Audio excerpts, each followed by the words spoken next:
Today, we're making some perfectly crispy onion rings. The goal is super simple, getting that light, golden brown finish with a really basic, foolproof method. And this is what we're aiming for. See that? This guide will get you there with just a few simple, successful steps. So, let's get started. All right, first up is preparation. Getting your ingredients and tools all set up is really the key to making this go smoothly. And the ingredients? Well, they really couldn't be simpler. You just need 1 onion, about half a cup of flour, a little bit of salt, and some water. Yep, that's literally all it takes. And for tools, you only need one thing: a simple frying pan. No need for any special equipment or a deep fryer for this recipe.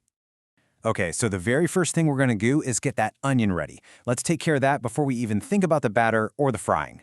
So, just peel and slice the onion into rings. Now, try to keep them about the same thickness. This is important because it'll help them all cook nice and evenly in the pan later. Okay, next up, the batter.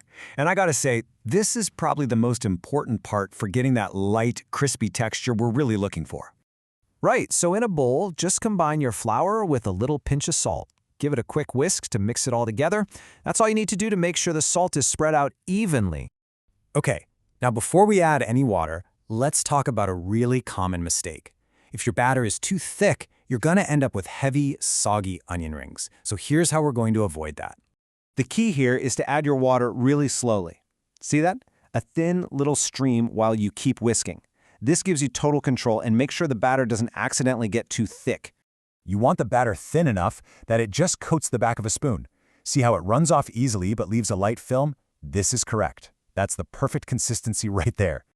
All right, our onions are sliced, the batter is perfect. Now we can move on to the fun part, frying to golden.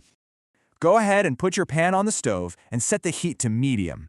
A nice, consistent medium heat is really important for getting an even cook without burning anything. Okay, now for the oil. You only need enough to make a shallow layer. See, about 1/4 inch deep is perfect. Remember, we're shallow frying here, not deep frying. Now, take one of your onion rings and dip it right into that batter.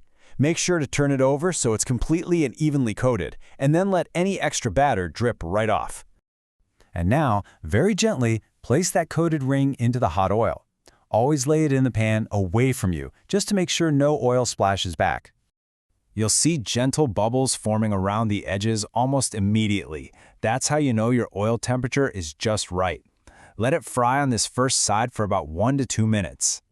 Now, keep a close eye on those bottom edges. As soon as you see them starting to turn a light golden brown, that's your signal it's time to flip.